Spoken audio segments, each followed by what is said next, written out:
नमस्कार स्टूडेंट, स्वागत है आपका केडी स्टडी क्लब में। आज हम क्लास 6 वसंत बुक भाग 1 का चैप्टर 17 करने जा रहे हैं, जो कि इस बुक का लास्ट चैप्टर है। सांस सांस में बांस। सांस सांस में बांस का क्या मतलब है? इसका मतलब यह है कि जीवन से लेकर मृत्यु तक आपको बांस की ज़रूरत पड़ती है। वह चीज़ भी इसमें बताई गई है, किस तरीके से क्या क्या चीज़ें उसकी आप यूज़ करते हैं। आइए अब चैप्टर स्टार्ट करते हैं। एक जादूगर थे, चंग लनबा तो इनका नाम था। अपने जीवन में उन्होंने कई बड़े बड़े करतब दिखलाए। जब मरने को हुए तो लोगों से बोले, मुझे दफनाए जाने के छठे दिन मेरी कब्र खोद कर देखोगे तो कुछ नया सा पाओगे। कहा जाता है कि मौत के छठे दिन उनकी कब्र खोदी गई और उसमें से निकले बांस की टोकरियों के कई सारे डिज़ाइन। मतलब टोकरियां तो थी पर अलग अलग डिज़ाइन की थी। लोगों ने उन्हें देखा, पहले उनकी नकल की और फिर नए डिज़ाइन भी बनाए। पहले तो उन्हीं के जैसी टोकरियां बनाई, फिर उन्होंने और भी उन्होंने नए डिज़ाइन बनाने शुरू कर दिए। बांस भारत के विभिन्न हिस्सों में बहुतायत में होता है। बहुतायत मतलब बहुत मात्रा में होता है। भारत के उत्तर पूर्वी क्षेत्र के 7 राज्यों में बांस बहुत उगता है, इसलिए वहाँ बांस की चीज़ें बनाने का चलन भी खूब है। सभी समुदायों के भरण पोषण में इसका बहुत हाथ है। मतलब जो वहाँ के समुदाय हैं उनका भरण पोषण यानी उनका पेट पालना, उनकी रोजी रोटी बांस के उस टोकरियाँ वगैरह या उससे सजावट का सामान बना के बेचने से ही होता है। यहाँ हम खास तौर पर देश के उत्तरी पूर्वी राज्य नागालैंड की बात करेंगे। वैसे तो वहाँ पे 7 राज्यों में होता है, परंतु नागालैंड की हम इसमें मेन बात कर रहे हैं। नागालैंड के निवासियों में बांस की चीज़ें बनाने का खूब प्रचलन है। मतलब वहाँ पे सभी लोग बांस की चीज़ें बनाते हैं। इंसान ने जब हाथ से कलात्मक चीज़ें बनानी शुरू की, बांस की चीज़ें तभी से बन रही है। मतलब जब उन्हें अपने हाथों से कोई भी चीज़ बनानी सीखी, तभी से वह बांस की चीज़ें बना रहे हैं। किसी खाना वाना बनाने के उसमें रखने के लिए, तो इस सब चीज़ों के लिए आवश्यकता के अनुसार इसमें बदलाव हुए और अब भी हो रहे हैं। मतलब आवश्यकता जैसे मान लो अब हमें कोई चीज़ ऐसी रखनी जो गहराई चाहिए, तो फिर गहराई की तरीके से टोकरी बना दी। कुछ वैसे चाहिए प्लेन परात जैसी, मतलब थाली जैसी, तो वैसी बना दी। अलग अलग टाइप से, सूप टाइप में, मतलब हर टाइप से वो बना दिया उन्होंने। अब जैसे बांस से मेरा रिश्ता, ये बांस से कैसा रिश्ता था, अब इसमें आप देखो समझो। बांस का यह झुरमुट मुझे अमीर बना देता है। इससे मैं अपना घर बना सकता हूँ, घर भी बन सकता है। बांस के बर्तन और औजार इस्तेमाल करता हूँ। सूखे बांस को मैं ईंधन की तरह इस्तेमाल करता हूँ। बांस का कोयला जलाता हूँ, बांस का अचार खाता हूँ। बांस के पालने में मेरा बचपन गुजरा। पत्नी भी तो मैंने बांस की टोकरी के जरिए पाई और फिर अंत में मैं बांस पर ही लिटाकर मुझे मरघट ले जाया गया। हो गया ना सांस सांस में बांस। जब इंसान मरता है तब भी क्या होता है, वो जो सीढ़ियाँ सी होती है ना, उस पर लेके जाते हैं, तो वो भी बांस की बनी होती हैं। और बचपन में जो कई बार पालने भी जो होते हैं बांस के भी बने होते हैं बहुत मजबूती से। तो इस तरीके से कहते हैं कि बांस की बुनाई का रिश्ता उस दौर से है जब इंसान भोजन इकट्ठा करता था। मतलब बांस की बुनाई, बुनाई मतलब बांस को भी पतले पतले चीर के वो बुनाई करते हैं। कब से चला आ रहा है? जब इंसान ने भोजन को एकत्रित करना, इकट्ठा करना शुरू करा। शायद भोजन इकट्ठा करने के लिए ही उसने ऐसी डलिया नुमा चीज़ें बनाई होंगी। डलिया नुमा जैसे कि टोकरी, सामान को इकट्ठा करना, रखने के लिए चाहिए ना, क्या पता बयां जैसी किसी चिड़िया के घोंसले से टोकरी के आकार और बुनावट की तरकीब हाथ लगी हो। अब वह उन्होंने कैसे बनाई? मतलब किसी चिड़िया का घोंसला देखा होगा, उससे आइडिया लेके उन्होंने टोकरी बना दी होगी बांस की। बांस से केवल टोकरियाँ ही नहीं बनती, बांस की खपच्चियों से ढेर चीज़ें बनाई जाती हैं। जैसे तरह तरह की चटाइयाँ, टोपियाँ, टोकरियाँ, बर्तन, बैलगाड़ियाँ, फर्नीचर, सजावटी सामान, जाल, मकान, पुल और खिलौने भी। ये देखो, ये कितने हैं ना टोपियाँ बनाई हुई है अलग अलग टाइप की, ये सब। तो इस तरीके से असम में ऐसे ही एक जाल जकाई से मछली पकड़ते हैं।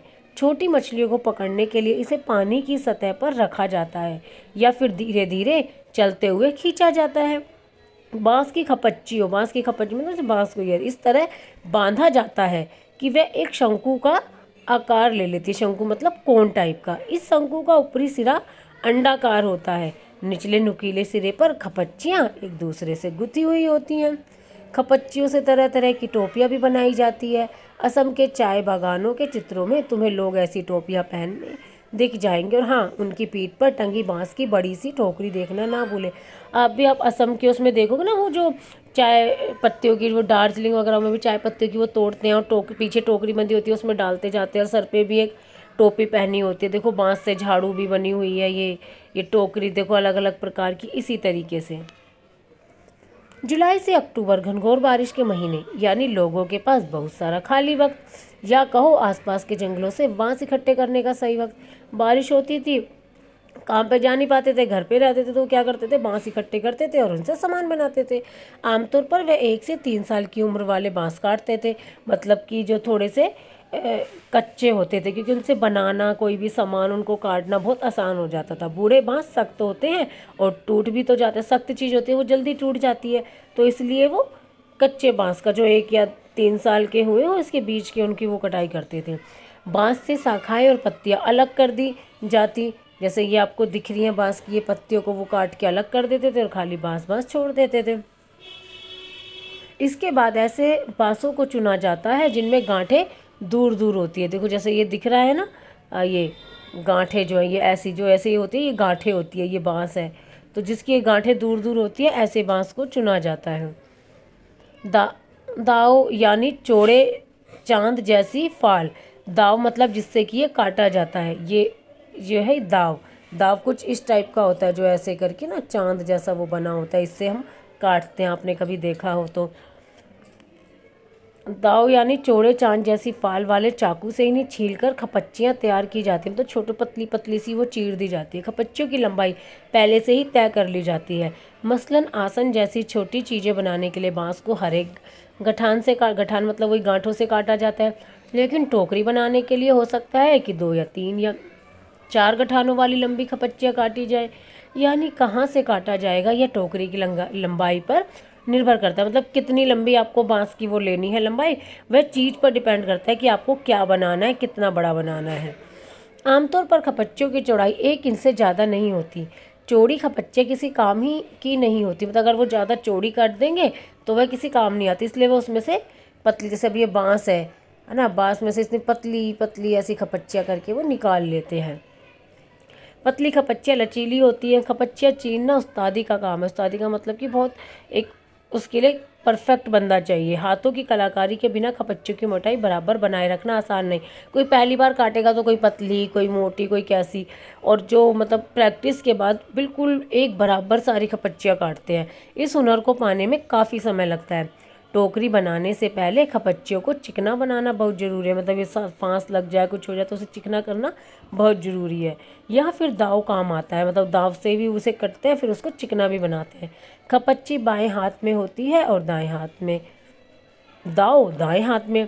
दाव का धारदार सिरा खपच्ची को दबाए रहता है, जबकि तर्जनी दाव के एकदम नीचे होती है। मतलब एक हाथ में दाव होता है, एक हाथ में खपच्ची, और उससे वो करते रहते हैं। इस स्थिति में बाएं हाथ से खपच्ची को बाहर की ओर खींचा जाता है। इस दौरान दायां अंगूठा दाव को अंदर की ओर दबाता है और दाव खपच्ची पर दबाव बनाते हुए घिसाई करता है। मतलब खपच्ची को घिसने का तरीका बताया है। जब तक खपच्ची एकदम चिकनी नहीं हो जाती, यह प्रक्रिया दोहराई जाती है। इसके बाद होती है खपच्चियों की रंगाई, मतलब इनको रंगा जाता है। इसके लिए ज़्यादातर गुड़हल, इमली की पत्तियों आदि का उपयोग किया जाता है। काले रंग के लिए उन्हें आम की छाल में लपेटकर कुछ दिनों के लिए मिट्टी में दबाकर रखा जाता है। बांस की बुनाई कैसे होती है, ये देखो, ये जो है ये बांस की बुनाई है। बांस की बुनाई वैसे ही होती है जैसे कोई और बुनाई। पहले खपच्चियों को चित्र में दिखाए गए तरीके से आड़ा तिरछा रखा जाता है। फिर बाने को बारी बारी से ताने के ऊपर नीचे किया जाता है। इससे चेक का डिज़ाइन बनता है, पलंग की निवाड़ की बुनाई की तरह।